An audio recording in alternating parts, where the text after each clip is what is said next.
What is going on, guys? It is Jim and welcome back to the channel. As you can tell, it's another bright sunny day here in Florida, which has gotten me inspired to come out and do some more modifications to our V8 chassis WRX. With that being said, I kind of want to stick to the rear of the car since we kind of got the party going back here. I don't want to just kind of leave it alone. I want to kind of do some more things back here that really tie the whole look together. So we've got a couple of parts that we're going to install today. One being our Noble tag bucket in a gloss black or piano black. To tie that together as well, we have our rear diffuser from Noble, also in gloss black, and I think those two pieces are really going to tie this whole look together in the rear.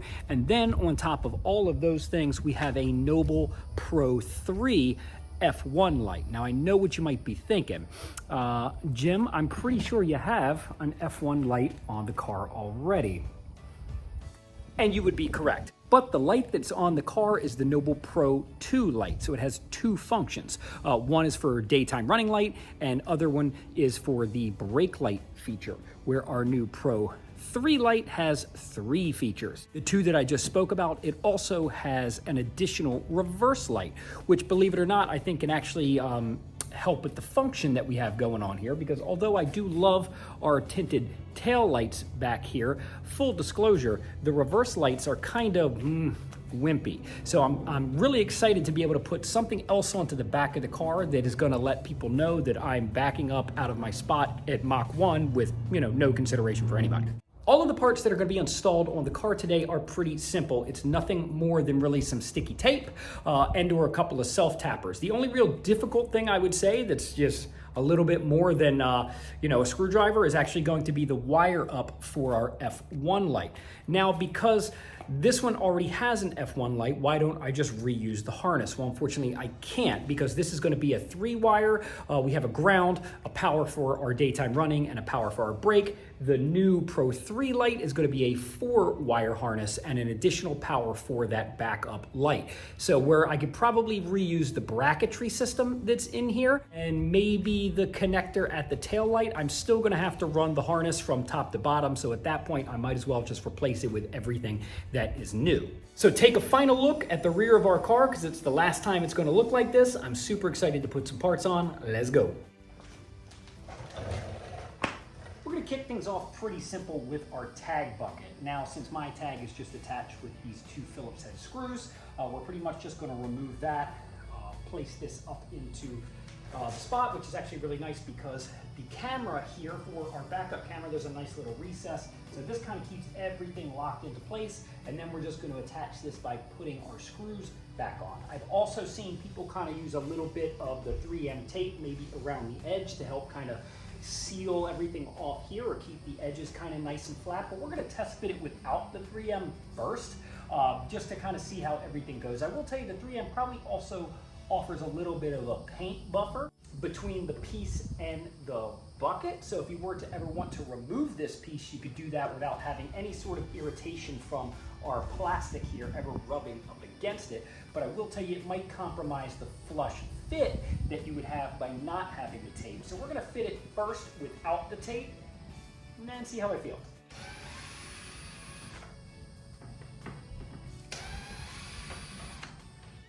I'm also not a fan of this chrome tag bracket, so that's got to go.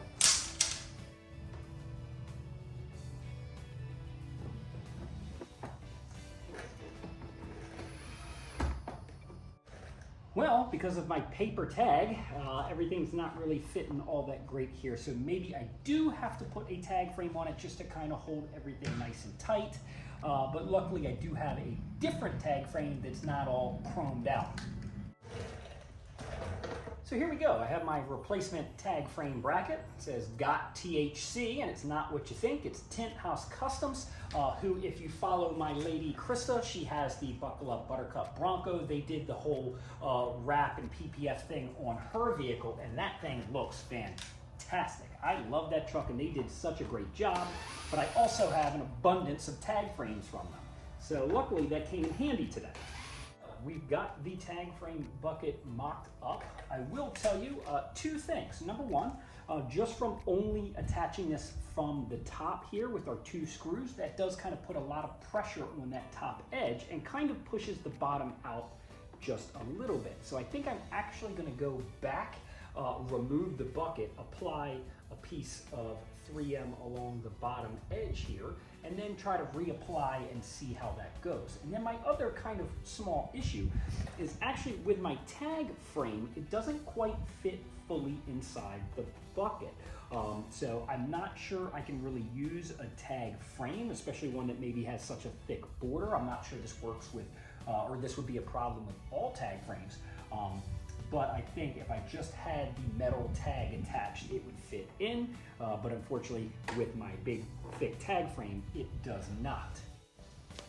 So here I have my 3M and my adhesion promoter and my rag. So I'm going to go ahead and just wipe this down free of dirt and debris.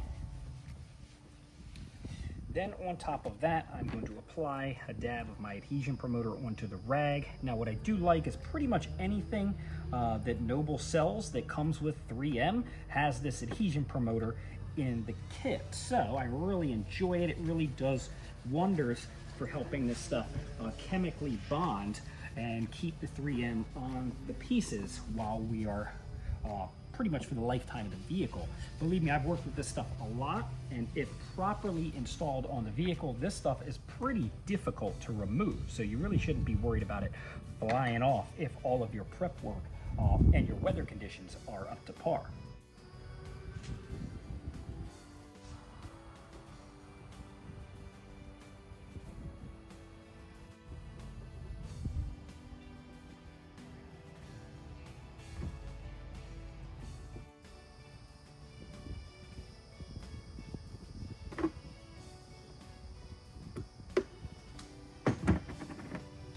Since our bucket is going to be secured with the screws from the tag, I don't think I need like an overabundance of 3M here.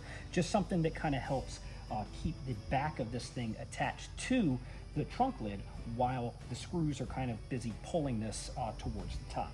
Finally, we'll prep our trunk surface where I believe any of this is going to be coming in contact, and then we're just going to peel our red protective film off and then reinstall our tag bucket.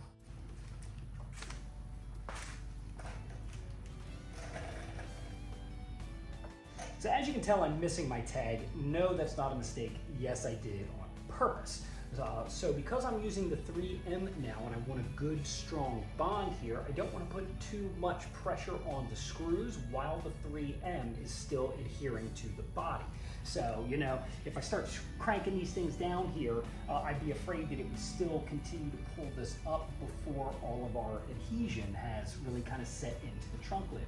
So we're gonna let that cure for about 20 minutes or so, then we're gonna come, remove the screws, put the tag back on, move on to the next thing. There we go, we are fully locked in, and if you take a look, there's no more gap on the sides and back of this. So I really think that the 3M was probably a good idea. Also, it doesn't really look like it like protrudes much further off the back of the trunk. So I'm really happy with the fitment. I'm really happy with how everything is stuck, and I think we're gonna have a lot of good luck with this piece. Not to mention, I just love the look. I think this changes the whole look of the back of the car, and I think that in conjunction with our diffuser, I'm super psyched. I can't wait to get this stuff on. Well, actually, now that I think about it, I should probably deal with the F1 light first. Because I put a few of these on, I just know this in advance. So our rear valance there, or a rear diffuser, is actually gonna kind of block off the bottom under here. So if you are looking to do this kind of work, I would definitely recommend doing the F1 light first, or I'm gonna put this diffuser on, and I'm gonna have to take it right back off when I go to do my F1 light. So work smarter, not harder. Let's get to putting the light in. First thing we're gonna do is get into our trunk area. Back here with our new plate cover.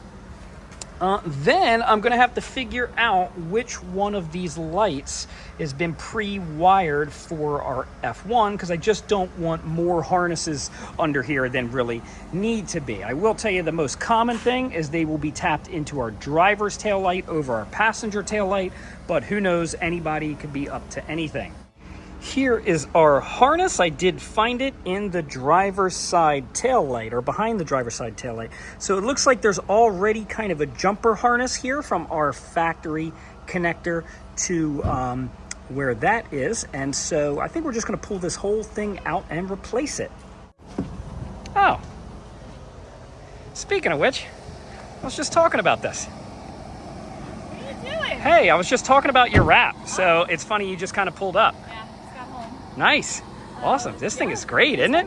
Yeah, what You are you doing? I'm putting some stuff on the WRX here. Look at that. Okay, what is it? Let me see. Here, come back. Well, yeah. So as of right now, I've just got the tag bucket on. Yep, and then on the table over here, we've got our rear diffuser and our Pro 3 light. Okay. Is this the one that blinky blinks and does reverse and all that? Yeah, that's the one. Wow, I like the look. I like the dark gray with the gloss black. Me too. I think it's a good decision. Yeah, it's going to come together. Yeah. High five. Awesome. Okay, I'm going inside. All right. All righty. Back to wiring. Our wiring's disconnected, so let's get underneath the car and remove our light. Luckily, we can keep the bracketry and all that. Then we're just gonna pull the harness and everything through. Then I'm gonna have to fish down our new harness from the driver's taillight to back here, which really isn't that big of a deal. There's a lot of like empty space behind the bumper. So you can either take like a couple of zip ties and zip them together if you got something like that, and just kind of feed it down and find it and then pull it over to the center, and then just make sure you secure all of the harness and everything so that you ain't got a bunch of danglies under here, you know, just catching on things or burning up when it touches the exhaust. To get behind here is pretty simple. There's two plastic push pins that you can release and kind of get a little bit of extra squeeze out of this bumper, and then you can pretty much get a 10mm wrench up in here to crack the two bolts loose. I like to take them out the rest of the way by hand, so I don't have to worry about ratcheting and all that kind of stuff. But here we go. It's coming out, I think. There it is. There we go. Got our Pro 2 light out. And it feels like this harness might be zip tied to something back behind there, so I might head one up to the trunk again and see if I can't get it out from the top instead of just pulling it from the bottom. There we go. Wasn't zip tied, but it did get hung up on this connector here, and clearly I wasn't going to pull all of this through from that side, but I'm not going to need this anymore. Like I mentioned, our new light comes with some new harnessing. So this is actually a breakout harness that goes onto the factory wiring and between the factory wiring from the tail light to the harness. It's kind of a replacement for all of this nonsense here where you have to tap and do whatnot. So this part I like a lot because we can just kind of tee it in, and then we already have our connector for our new harness already attached. So that pretty much makes wiring a breeze. But as you can tell, I kind of figured out the trick.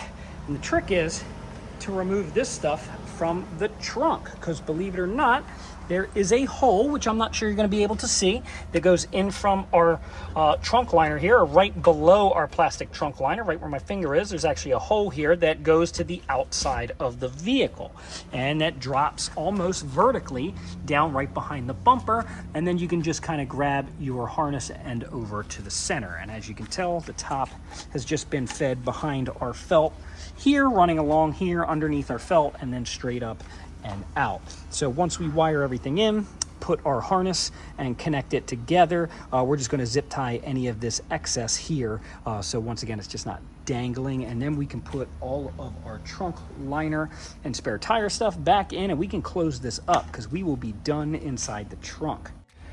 We got the new connector harness in and all of our zip ties done, and just take a look at how much nicer this looks now than the harness that was in here. So this plug and play harness is really doing its job. I'm super psyched at just how nice everything looks back here instead of a whole bunch of wires just jumbled up, and you know, you still have some butt connectors that could come undone and all that. All this is pretty solid. So with that being said, we can just kind of put this back, put everything back in, and we're done inside the car. Now we're going to plug our harness in, bolt our light up, and then check for functionality before we seal this whole thing off with our diffuser.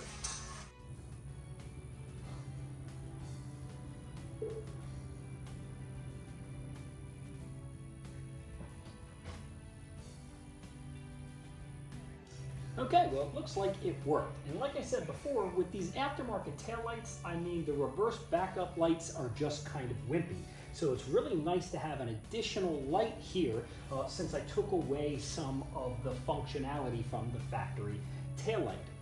So let's talk about the functionality that the Pro 3 light comes with. As you may or may not know, it is an additional brake light, and it can just come on just like a normal brake light would. And as you depress the pedal, it comes on, it flashes one time at you and then stays lit just like your normal brake lights. Now what you can do is do the F1 style, which is every time you hit the brake, it kind of does a little burst of 3 or 5 flashes before it then holds red. Also on top of that, to not just annoy everybody behind you, you have to come off the brake for an entire 5 seconds in order for it to flash again. So it's not just constantly flashing at you if you're in, let's just say, stop and go traffic. Now you can change that function by depressing the brake, holding and depressing the brake, and then flashing your lights 3 full cycles.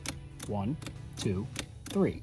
Now what that'll have done is changed our brake light back there from just 1 to our F1 burst. Now there is also an additional function with the Pro 3 because this has a reverse light. So if you put the car in reverse and activate that light on the back, we can do the same 1, 2, 3 cycles.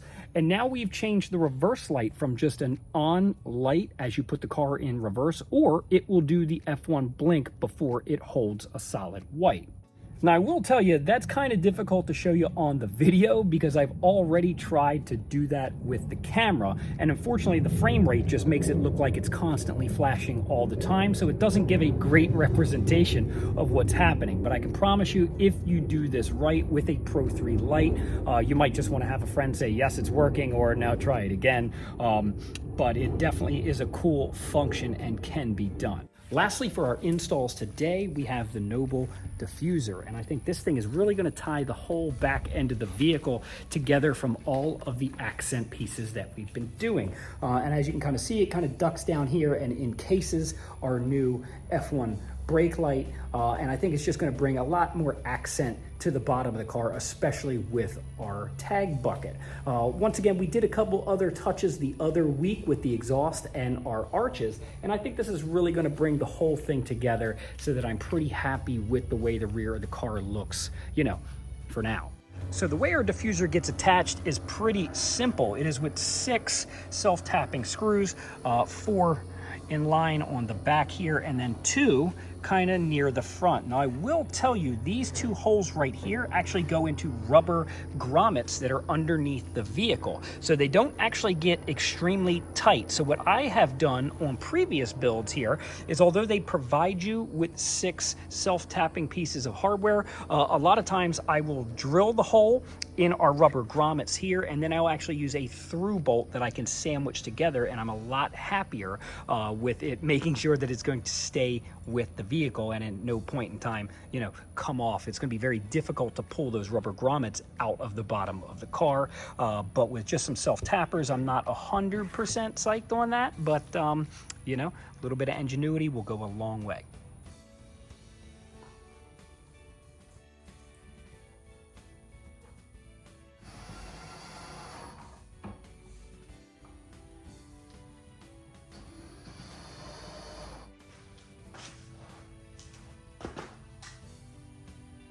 So I thought I was done with the trunk, but obviously I am not. Since I did have kind of an issue with the rubber grommets here, like I had mentioned before, I just kind of wanted to give you an overview of what I'm actually going to do. So the 4 self-tappers go into the bottom of our little slats here, so that's pretty well secure. But as far as the 2 up closer to the front, they pretty much, the holes in that diffuser sit dead center in between this grommet and this grommet. So like I said, just kind of drilling self-tappers into that rubber is just, I don't know, it doesn't put a lot of confidence in me with this thing staying on or catching any kind of wind or, you know, anything like that. So what I am going to do is I'm going to drill a hole here and here, and then with a little bit longer piece of threaded hardware, I'm actually going to run this up from the bottom, and then attach a nut here with some Loctite. So I don't have to crank down on tightening these. I just kind of want to sandwich everything there so that it's not just kind of flapping in the front. So we don't have to squish the rubber or do anything like that. And then the Loctite, once it settles, is going to have a nice tight seal on this bolt so that it doesn't back out or fall off. So there we have it. It is all done. All of our mods are on the car today. We had our tag bucket, we had our F1 light, and our rear diffuser. And I gave you kind of a look inside of what it is to actually install these parts on your car. I will tell you, I mean, full disclosure, with filming and doing all this kind of stuff, it probably took me about 2.5 hours to do everything. If I wasn't filming, I could probably have done most of this stuff within an hour, no problem. But I've also been pretty well prepped on what it is to actually install these things, so I was pretty well aware of any issues that I was going to run into beforehand. So hopefully this video can help you guys out, that if you're interested in buying some of the stuff, that you could be more physically and mentally prepared for installing it. Sometimes it just takes a little bit of out-of-the-box thinking in order to install these parts with confidence. A lot of times they don't necessarily come with, you know, installation, like step-by-step instructions, but it's really not all that bad. A little bit of test fitting and a little bit of spare hardware when it comes into play is your friend, and you will definitely be thankful that you have it. But for more videos just like this, plus thousands more, be sure to hit up importimageracing.com for all the best deals on the web and in the world. And like always, subscribe.